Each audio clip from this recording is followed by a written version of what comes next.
when you read the Gospels, Jesus was a world changer. He was a world. It wasn't just about being a good person. It was about changing the world.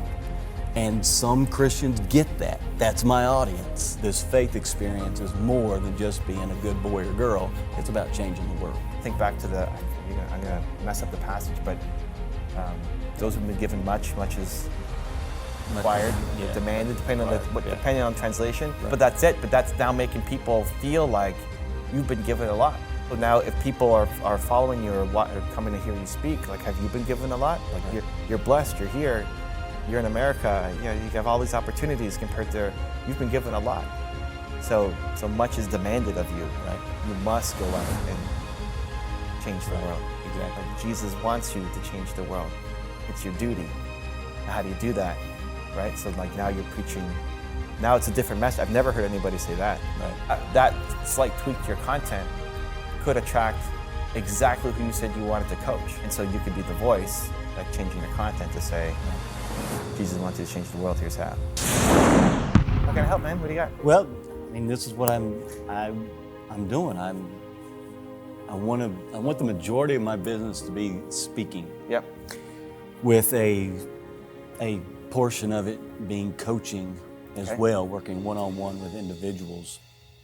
And my struggle is just getting to that point, at this point, of a sustainable income where I do not have to be distracted by trying to bring in income from doing other things. Mm-hmm. I just want to get to that point where I can pour myself into the speaking and coaching without the distractions. What are you going to coach on or speak on? I mean, you preach, but what do you want to coach if somebody's going to come up to you and help you? What do you want to? Well, I coach on helping people getting into what I call their enthusiasm zone. And what that is when we get all parts of our lives in alignment. I'm not a big person on balance. There's just some things that I'm never going to be good at doing. So I don't try to focus on improving those things. And I think other people have that same issue. They find what they're not good at and they try to work on that instead of working on what they're good at doing. But I believe there's an alignment between 4 areas of our lives. Every one of us are physical beings, we're emotional beings, we are intellectual, mental beings, and spiritual beings. And oftentimes we live without those 4 areas of our lives in alignment. So what I do as a coach is I help people get their performance, their actions, their bodies, and their passion, their emotions, their personality, the way they're wired, and their purpose, the reason they're here on this earth, spiritual, into alignment so that their life has more fulfillment and less distractions as they're moving forward. Does that make sense? Yeah. Are you already coaching people? I am. How many people are on an ongoing, regular basis? Well, I mean, like right now, I don't have any clients. Sometimes I'll have as many as maybe 4 or 5. Okay. Never had, probably 5 is the most I've had at one time. Okay. I'm usually 1 or 2 at a time is what I'm doing. How long does somebody stay with you before they graduate on? Some of that changes as well. I had one guy I coached for about 2 years. I just finished in December a lady that I was coaching with for a year. She signed up. She was at one of my events from the previous year, a goal-setting event for the upcoming year, and part of that was a coaching package with that, and she signed up for that coaching package. And so I met with her once a month for a year, just to keep her on track with the goals that she had set for that year. And so from all the people you've worked with, what makes sense for a package, and how often do they, like, is once a month enough? Can they make progress? Should it be once a week? Should it be once a quarter? Is a year a good time? Like what you've done it now. It's not like you've never coached anybody, so you've done it. So what's the ideal Tommy Lanham package? Probably the ideal would be about 3 times a month over the course of about 3 or 4 months. Okay. That would be ideal. Okay. 3 times a month's a little weird because you have like 4 weeks typically. Right. So you know, like every 2 weeks or every week makes it easy for people's schedules. Right. and then you call it something. So if it's a 4-month thing, every 2 weeks you're going to meet up. That's however many weeks through this time I'm going to take you through this whole process. Right. And then that's what you end up selling, because a lot of coaching is then you need to tell people what to do next, and you need to feel like they're on this journey with you. So you could help somebody in just a phone call, in one conversation, and give them enthusiasm and move on. But there's all these layers that they may not have even thought about, right? So even coming here, it's like teaching you guys how to do certain structures and apply it and strategies on Instagram and all this. You have your own methodology. So you've already listed your 4 areas. Right. Within there's more areas. Absolutely. Right? So maybe you tackle 1 area per month. You got 4 areas, 4 months, 2 times, right? So like the first week in the month might be just introducing everything and giving them some homework. Right. They come back 2 weeks later, and now now how did the homework go? How is it working out? Are you having success? Where are you falling down? And it's more helping them one-on-one versus just educating them. Right. And then month 2, topic 2, right? And there's your 4-month program. Right. And so when you start working with somebody, if they meet you online or they meet you at one of your events, you say, yeah, I'm happy to hop on a free call with you just to see what's up. And then when they say, well, do you do coaching? Like, well, I have a 4-month program, and here's what I walk you through. 1, 2, 3, 4, right? And so now there's something for people to hang on to, instead of, is it a one-off thing? Is it am I with you for a year or 2 years? So there's the Tom and Lanham coaching package. Then if there's mentoring afterwards, it might spill into something like, hey, Tommy, I want to have you, I just want to talk to you every week because you fill me with enthusiasm. Right. I want to make you part of my weekly routine. Sure, yeah, it costs this much to talk every Monday morning, right? Or whatever you end up creating. But what does a Tommy and Lanham coaching package look like? How long is it? How often are we meeting? What's going to be covered? And then that's what you tell people. Right. With genuine, this will help you. Absolutely. You get on a call and you work with them and you say, I think you really need this. Coming out of the 4 months together, you will have so much more enthusiasm in these areas of your life, and it's really going to transform and change you. Right. Obviously, you're not going to promote something, tell somebody if you don't believe in it. Right, absolutely. It may not be for everybody, right? But that's the point of doing the quick call, just to get to know them, build some additional credibility and the feeling like Tommy really gets me, I think he can help me. So having that package, I think, would be really helpful. All right. It's easier to grow a coaching business than it is to grow a speaking business. Now, you've been speaking a lot. It's not like it's your first time getting up and trying to start this off. Right. The way to grow a speaking business is to speak more. The more you speak, the more you get hired to speak. Right. And it starts off being free everywhere just to get exposure. And then somebody in the audience sees you and says, hey, can you come speak at this event, this event, this event, this event? Right?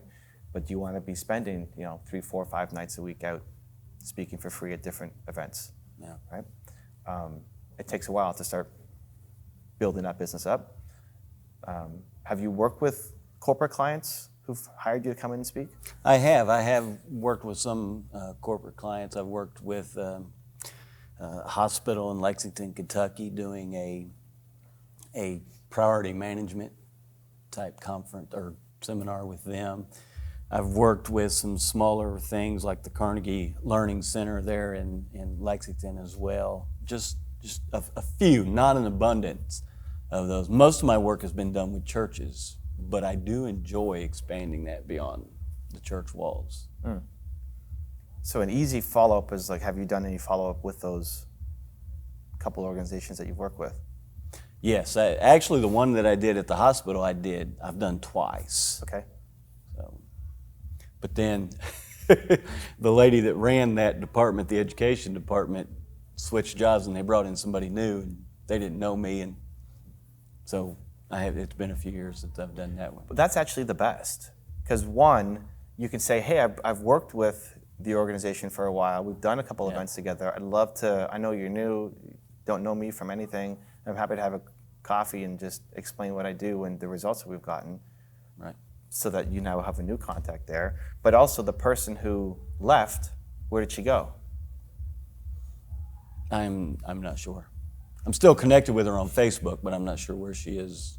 So often people stay in the same, like chances are she's still in education. Yeah, I don't know. I need to find that out. Right? So in my world, when I work with mostly marketing agencies who then represent big brands, Right.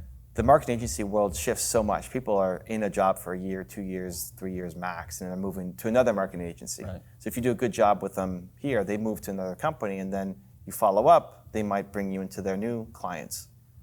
So understanding where, now if she moved to Africa or something, like maybe they're not gonna fly you over there, but if she's still local or she moved to California or she's still in education, maybe there's a chance for you to help out with what she's doing in her new role. Absolutely. It's just a matter of follow-up. It's like she probably loves you. She's brought you back for a second time. She's just busy. She got a new job. She's doing something else. You're not top of mind on her radar, but just a quick Facebook message to ask how she's doing, what she's up to, if she's still in education, may lead to speaking opportunities for you. Yeah. So people switching roles and going to a new company can often be the biggest blessing because now there's a new, if you did a great job and she loves you, now you got a new champion inside of McDonald's or something that you've never, you didn't have before. Okay. So I've definitely followed up with those two. You would need to, if you really want to build a speaking business, you'd need to do more non-church speaking gigs for free and just pound them out. Because people in those audiences, that's how you get hired to the next speaking gig. Right. Whether you have the willingness or desire to now spend a bunch of time doing that. The coaching side is easier because it's you can through what we talked about through Instagram, get people coming to your company and hiring you to be their coach much faster. Right. And start making money doing it. Right? Right. Have you thought about what, I know you're going to go through the exercise with Lily later, but the people who you would connect with, the types of people, the hashtags they might be typing in, have you given some thought to who ideally you help? Yeah, and I've struggled with that the whole time I've been doing this, is narrowing that down to, I mean, obviously it's beneficial for anybody, but who is it that I'm targeting with this information? And obviously it comes from a faith perspective, so it's somebody that's either Christian or at least has some kind of connection of a spiritual belief in that. Again, it's not necessarily just in the churches, but it's those exceptions of people within the church that feel like there's something more. There's more than just, I made a decision to follow Jesus. I come to church every Sunday. Mm-hmm.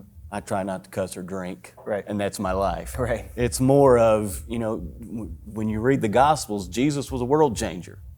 He was a world. It wasn't just about being a good person. It was about changing the world. And some Christians get that. That's my audience. The ones that realize that this faith experience is more than just being a good boy or girl. It's about changing the world.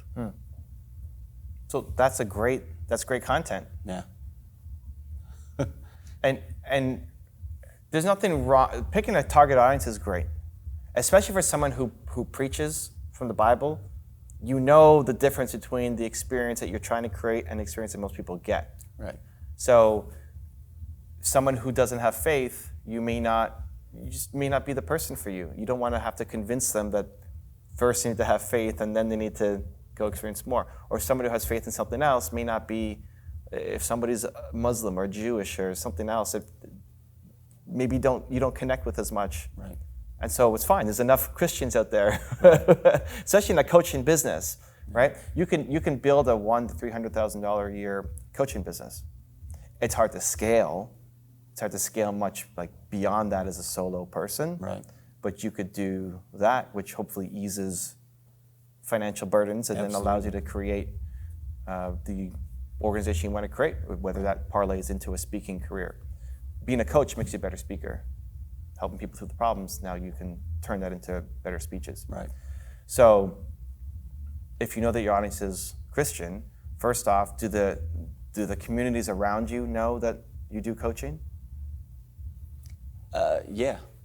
They know that I do coaching. Okay. The community, geographically, the community that I'm in is still kind of skeptical of that type of stuff. So we're actually looking to move anyway into more of a metropolitan area. But also when I think of communities, I don't just think of geographical communities. The great thing about coaching is, I have virtual communities, Facebook and Instagram. Instagram's not as big yet. I've got a pretty significant sized community on Facebook, and yeah, they know that I do coaching, and I get some speaking engagements through that and some coaching clients as well. So I think it'll be through the combination of you in your communities, whether it's the local one that you're in now or moving to, as long as it's permissible. I don't know if it's okay for someone who's a pastor to then say, I also do paid coaching, but as long as you're not crossing any lines there, right. Letting people know, hey, I also do coaching. Like if you hear me preach and this is enough for you, awesome. If you feel like there's more, I also do this on the side. I have my own business being a coach that I'm happy to help people with. You may not say that like at the front, in front of the pulpit and everything, but just so people know in the community that you do this as an extra option. Right. So you should be, just if people knew more that you did it, you'll pick up some people because they already like your face and they've seen you and they like your message and they want to work with you. The online stuff, I'd love to see you do what you just talked about, because in working together, and we filmed a great video yesterday, your message should be in your content, how to move beyond what's in church. Because if they want what's in church, go to church. You're gonna talk about changing the world, right? Which isn't the message that most people get in church. So the difference. So when you're in front of the camera, you're not going to be the preacher, right? You're going to be the coach. Exactly. You got to tell me what I need to do to so powerful opinion, all that structure, right? Right. Powerful opinion now becomes Jesus wants you to change the world. Second line, third, right? That's, going to church growing up, I never heard that from anybody. Right. I never felt like I need to, it's more like what you would just be a good person and don't cross these lines, right? And it's a good reminder and it's a good community thing, but not go change the world. Right. And so the content should be now designed around bridging that gap. And then when people see that, they say, I agree, man, like where is this? Do you do coaching? Can I hire you? I need more of that in my life. Which may be a stretch for you in terms of the content, because if most of your content, like what you delivered yesterday was fire. You've given that speech a bunch of times and made a couple tweaks to it, awesome. But that may not be the content that you actually need to put out now, because you need to talk about bridging the gap. Don't give me what you say in church. Yeah. Tell me how to get to the point where I'm changing the world, because that's what Jesus wants me to do. Right. It may take some extra thinking, but that's what you're going to help coach people through. And ultimately, I think that's how you're going to be different. Because you have energy and love and passion, and you've got your sayings, and they're great. But the message at the core is still pretty similar. Now, if you're the guy who's out there talking about you have a duty to change the world, I think back to I'm going to mess up the passage, but those who've been given much is required, demanded, depending on translation. Right. But that's it. But that's now making people feel like you've been given a lot. Right. Have you been given a lot? Absolutely. Right. But also now, if people are following you or coming to hear you speak, like, have you been given a lot? Like you're blessed. You're here. You're in America. You have all these opportunities compared to you've been given a lot. So much is demanded of you. Right? You must go out and change the world. Exactly. Like Jesus wants you to change the world. It's your duty. How do you do that? Right? So like now you're preaching. Now it's a different message. I've never heard anybody say that. Right. I've sat in lots of churches, multi-faith too, and I've never heard anybody say that.